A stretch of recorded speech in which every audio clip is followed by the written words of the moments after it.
আসসালামু আলাইকুম। HSC ২৬ batch যারা আছে তাদের উদ্দেশ্যে কিছু কথা। তোমাদের কোনো কলেজে হচ্ছে টেস্ট পরীক্ষা চলছে, আবার কোনো কলেজে টেস্ট পরীক্ষা শেষ হয়ে গেছে, আবার কোনো কলেজে হয়তো বা ২-১ দিনের মধ্যে শুরু হয়ে যাবে।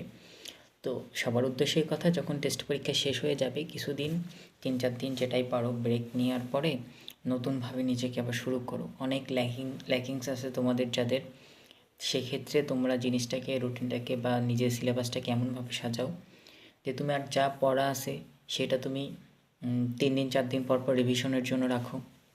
এরপরে যা পড়া নাই সেটাকে তুমি ডে বাই ডে ভাগ করে দাও। তুমি এমনটা করতে চাও না যে একদিনেই বসে একটা সাবজেক্টের যা পড়া বাকি আছে সব কমপ্লিট করব। পরীক্ষা দেওয়ার পরে এটা মনে হবে যে আসলে কত কি বাকি আছে, এরকম পরীক্ষা দিতে বসছো তো এরকম মনে হবে।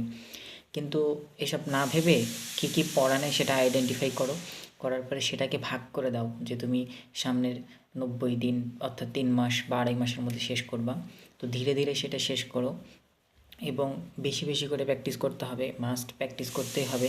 প্র্যাকটিসের উপরে কোনো ওষুধ নেই ভাই। যারা খারাপ করছে এসএসসি ২৫-এর তাদের ম্যাক্সিমামই হচ্ছে পরীক্ষা দেয়নি বা হচ্ছে প্র্যাকটিস করেনি এক্ষেত্রে। তো আর তোমরা যদি অ্যাডমিশন জার্নিতে সেফে থাকতে চাও সেক্ষেত্রে একাডেমিক লেভেলেই বাংলাটা একটু ভালো করে পড়ে রাখো, ইংলিশটা যেগুলো আছে সেগুলো ভালো করে পড়ে রাখো। সেক্ষেত্রে তুমি বি ইউনিটে এক্সাম দিতে পারবা এবং বি ইউনিটে খুব সহজেই তুমি চাইলে একটা সিট কনফার্ম করতে পারবা।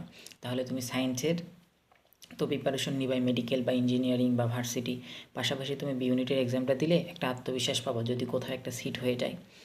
যেরকম আমরা এখন পরীক্ষা দিচ্ছি, আমার এখনও কোথাও হয়নি।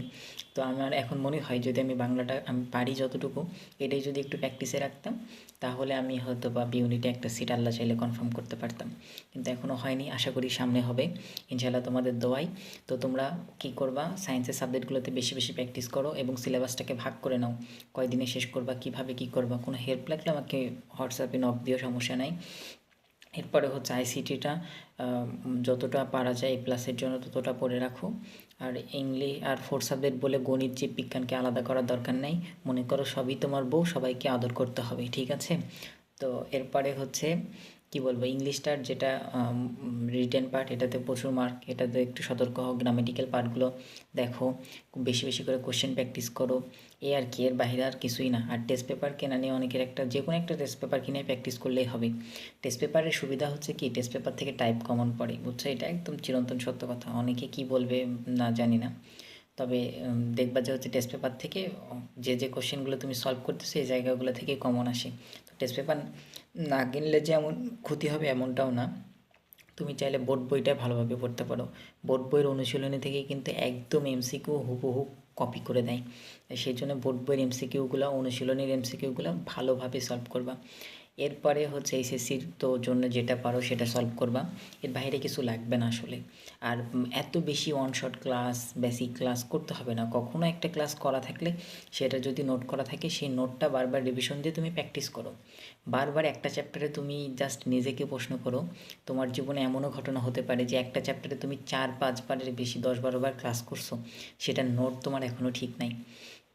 তো ওইটা করলে হবে না। যেটাই করো বইয়ে দাগাও কিংবা খাতায় লেখো, যে করে হোক একটা নোট করে রাখো যেটা পরীক্ষার আগের রাতে তোমাকে হেল্প করবে। কারণ পরীক্ষার দিনে তো তুমি এরকম মোটা একটা বই পড়ে যা পরীক্ষা দিতে পারবে না।